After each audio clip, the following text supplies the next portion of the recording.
is done. They're going to have peace. They're not going to be shot at and killed and destroyed like this civilization of wonderful people has had to endure.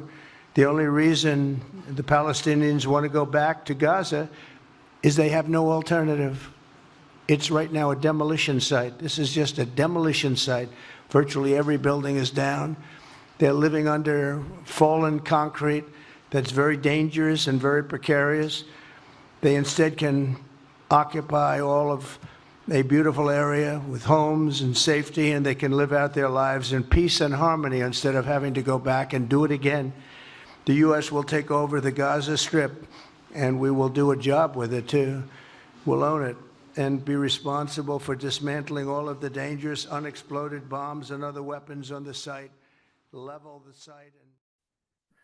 Only weeks into the Trump administration do we have some rumblings, in fact, some extraordinary events which will give rise to far-right extremism all across the globe itself. And let's get right into it. For those who are wondering what happened to me, and I'm not going to bother with you, I'll describe in a future video, but I felt pressing to make this video because of the recent events, and especially with the video that you just saw that opened up the introduction. As you can see, the United States is not even hiding it anymore. They don't need to, because under the Biden administration, they tried so much to dress a pig as much as they wanted to into a woman, but still a pig. And so the issue of Israel destroying Gaza was basically a fight against terrorism, a fight against Hamas. Well, Trump is basically saying, look, the Palestinian people are not going to come back. They're going to be in places such as Egypt, Lebanon, which is, expel them, and Gaza is going to be under the control of the United States. And what they really mean is that it's under the control of Israel.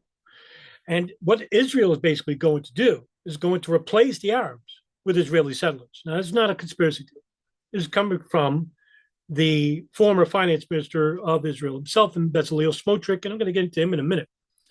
So what a lot of people aren't going to talk about, which I find surprising, considering that they're far more experienced geopolitical and terrorism analysts than myself.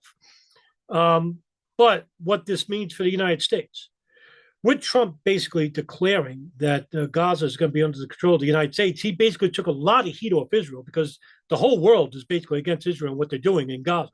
So for the United States to come, and become the Superman, here comes Trump taking over the old frail piece of garbage, and Joe Biden is basically going to say, hey, listen, that's, we're going to take over Gaza, and we're going to, really peacefully settle the Palestinians elsewhere. Well, I'm thank God that they asked the Palestinians for their opinion about where they want to go. So I mean, for everybody who realized, you already knew what this was all about. This was about the taking over of land, using Hamas as the excuse and replacing them with Israeli settlers. Now, I'm going to play a little video. This was taken by Al Jazeera, and I think it was a year ago, in which Bezalel Smotrich basically says what we've already known all along. ידענו לפני חודש שכל מדינה שתכיר חד צדדית במדינה פלסטינית אנחנו נקים על שמה יישוב ביהודה ושומרון. 5 מדינות עשו את הטעות הזאת, הקמנו עכשיו 5 יישובים. זו התשובה שלנו. מדינה פלסטינית מסכנת את קיומה של מדינת ישראל והיא לא תקום. אנחנו נפתח את ההתיישבות בבנייה, נביא 1,000,000 מתיישבים. זו התשובה הציונית שלנו לאויב. What do you think he's talking about there? Of course, he's talking about the forced expulsion of Palestinians through death, or through, if they're living, they can be forcibly expelled. And, if they're killed, so what? Whether it be women and children, they don't give a damn. In fact, it seems that they only attack defenseless women and children and defenseless men because they can't fight back. Because, for all the big talk by the Department of Defense about how Israel's a great military, they really suck. Because if they couldn't beat Hamas, they couldn't beat Hezbollah, I mean, they couldn't get rid of them. I mean, what makes you think that they could, beat Lebanon or Iran head on without the United States' help? So, let's be honest here. This was always the issue. The issue was to expose the Palestinians out of their land and replace them with Israelis. Now, with the United States making this declaration, it poses a security risk. And this is something like I said, I'm surprised a lot of people hasn't, more experience than me, haven't brought this up. I've seen maybe one or two people bring this up, and that is the response that we're going to see.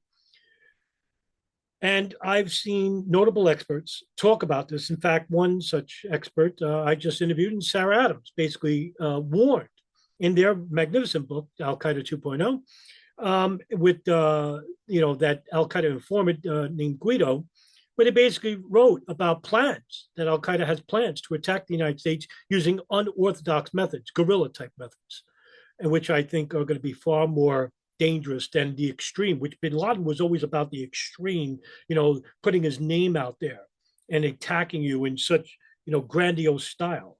No, this time, Al Qaeda learned from their mistakes. And you're not going to know about the email, whether it's Saif al-Adil or somebody else. It's actually going to be run in the shadows. And this will be far more dangerous because they'll attack basically what El Said Nosser once basically promised, was that he was going to attack the landmarks, the bridges, the tunnels, the Jacob Javits Center, the World Trade Center. He was going to attack them using bombs. Well, when I was very young, I had a very dark mind when I was young, and I would have, these neighbors from downstairs, and we would always look over the skyline about what would be, a way to attack, the city and talk about terrorism.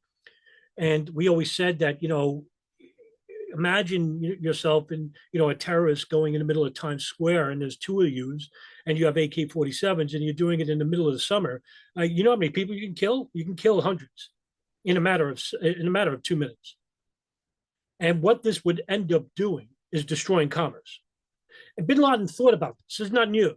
Bin Laden thought about this through the airline industry, and this is the reason why myself and DJ Thorendner and others. We talked about the idea that there was more than 4 planes involved. In fact, the FAA, including the Department of State, covered up this fact about the airline industry being under direct threat since as early as 1996 with the Pachinko plot, and that this intelligence was shared to the FBI, to the FAA, to Immigration Naturalization Services, to the deputy, to the DSS.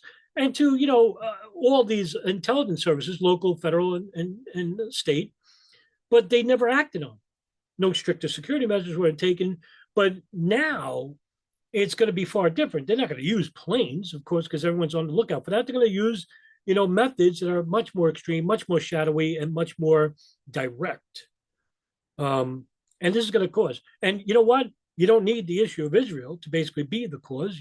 We have now caliphates, actual Islamic governments, and I'm talking about jihadist governments, in charge of 2 countries.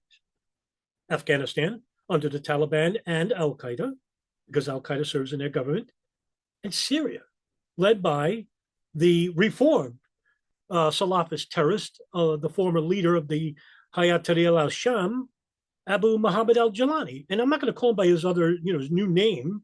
His name is Abu Muhammad al-Jalani. He's a terrorist. He's a killer. He's a mass killer of Alawites, Sunni, Sufis, Shia, and those who don't adhere to the Salafist principles that they believe.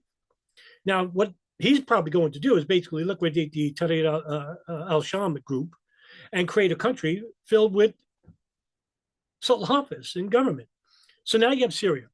Now you have Afghanistan. You have the civil war in Libya that's still ongoing, where ISIS and Al-Qaeda are. You have Al-Qaeda in the Islamic Maghreb. You have Al-Qaeda in northern Africa, Boko Haram, As-Sahab, Al-Qaeda in the Philippines, Al-Qaeda in Indonesia. And what they'll end up doing is they'll work in conjunction with one another because they learn from their past mistakes instead of having sectarian groups with myriad differences in theological beliefs, but they all have one thing in common, and that is the enemy of the United States and the West. That's what bin Laden tried to do in trying to get Abu Sayyaf in the Philippines or Jemaah Islamiyah in Indonesia. But because they basically put themselves out on the map, people like Ridwan Nusamuddin, nicknamed Hamba, his other name was Nadam Degura Hambali, and then who they call bin Laden of Indonesia. And then you have bin Laden and Dr. Ayman al-Zawahiri. But this time around, you have shadowy, nefarious figures acting in concert with one another, working together. Now, what this will end up doing is that they'll take control of the Gulf with the full backing of Turkey, the full backing of Saudi Arabia, and of course, the dismissive attitude of the United States and Israel. Well, there's a terrorist problem. We know that, but we'll get to that in a second because we need to take care of Hamas and Hezbollah in the West Bank, and of course, Hezbollah in Lebanon. Remember, Iran is the exporter, the greater exporter of terrorism. Say which one about the mullahs. Terrible as they are, they're nothing compared to Saudi Arabia or Turkey or Qatar or Bahrain or the United Arab Emirates. Please, the essence of Salafist mindset come from Mecca and Medina, not Tehran. In fact, in Iran, they were the ones liquidating ISIS, but then you got rid of Qasem Soleimani, thank you, Donald Trump, on orders of Israel, of course. And then you have this radical extremist group who I call the Jewish ISIS, and that is the Israeli settlers, or the group that is now taking part in the Knesset and gaining ground of the religious Zionist Party, in which we just heard from its chairman, Bezalel Smotrich. Now, their ideology is simple. They are adamantly opposed to any territorial concessions to the Palestinians or the Syrians' claims for land in the West Bank or in Gaza. Now, some members within this group support the annexation of the entire West Bank. Ben Gvir does. Bezalel Smotrich does. Uri Ariel does. Okay? And then you have the other, like, Hidid or Shmut, I think that's the name of the group, I'm saying it wrong. You know, they have they have a lot in common with the religious Zionist Party. But they only support annexation of the Area C of the West Bank, which is, north of the country. The party is adamantly opposed to recognition of same-sex marriages on a religious basis. Oh, guess what? ISIS believes that too. And so does the Evangelical Christian Party, the biggest Zionist group in the United States. They advocate for funding of Torah study and religious education. Hey, guess what? The evangelical Christians under Donald Trump and the Heritage Foundation and the American Enterprise Institute, they also believe that. Get rid of public schooling, but replace it with religious study. Well, guess who believes that too? The Taliban. And in fact, they're doing it right now, pumping out hundreds of kids every month.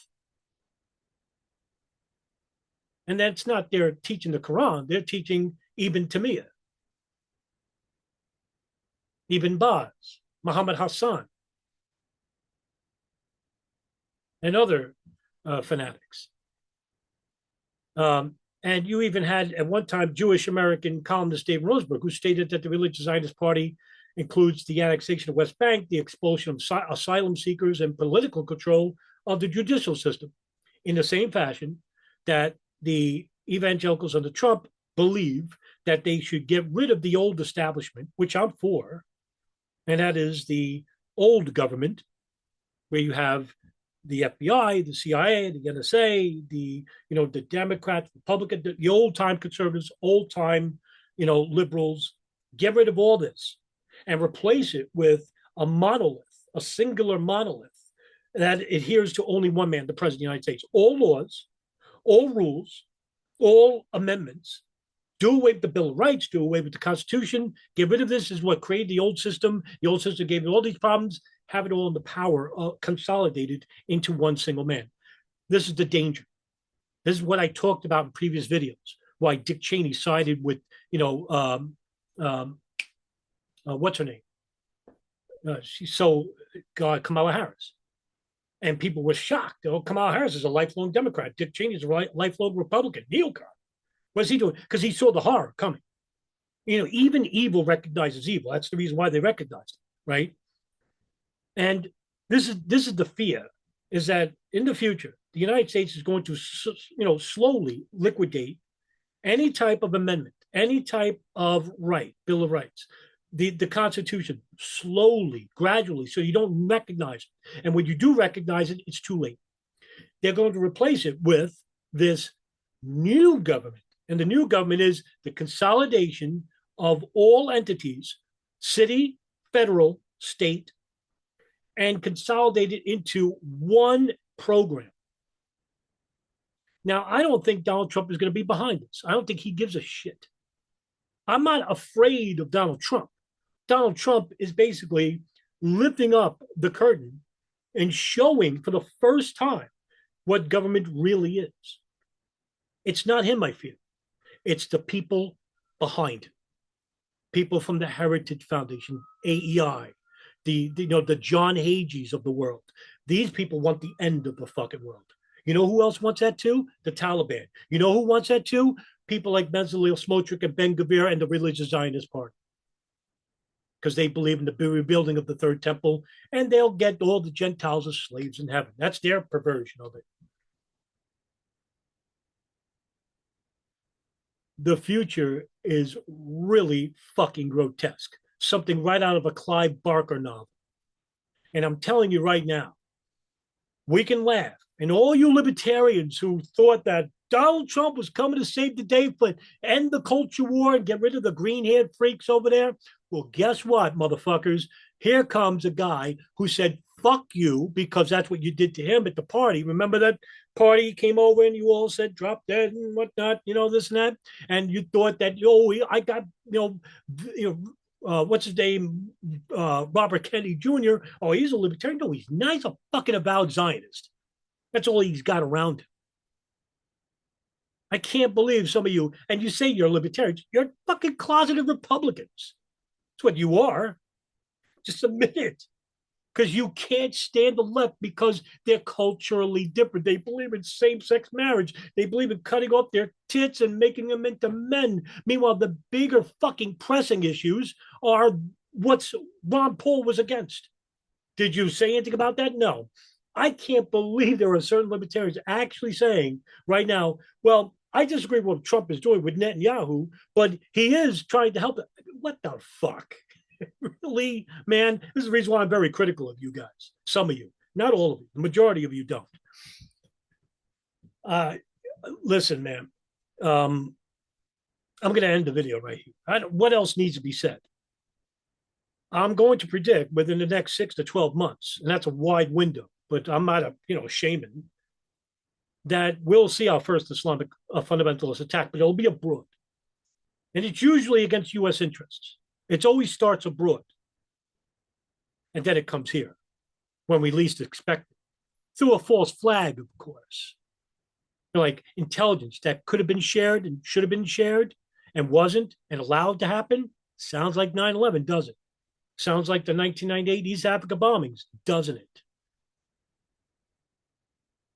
And don't get me started with Trump sending asylum seekers or illegal immigrants to fucking Guantanamo.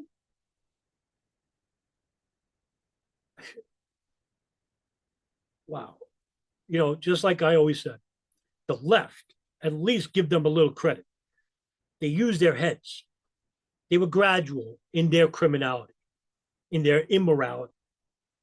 And they always said the right things. They brought out, nice looking people. We're here to help you.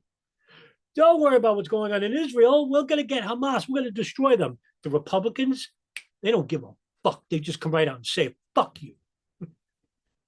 I guess that's to be respected, right? Hey, if we're going to get fucked in the ass, I want to be told, not, under the table, Oh, my God, man. The future is looking really horrifying if you really think about it. Because, like I said, it's not Trump I fear.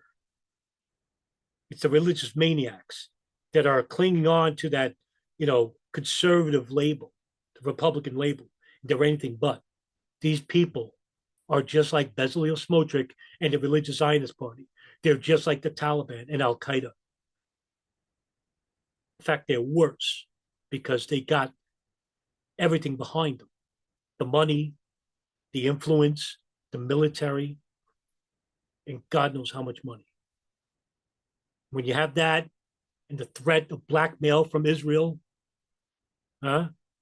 Epstein case, I can only imagine what's going to come in the next 1 to 2 years. So be on the lookout, be vigilant. It makes me think, would Iran join with the religious fundamentalists in Afghanistan and Syria? Because they all share a common enemy, the West. And you know who suffers for it? Us, the people. All right. I'll be doing more videos in the future. Just give me time. I'm going to sort out some mess, and I'll be back very active. See you next week.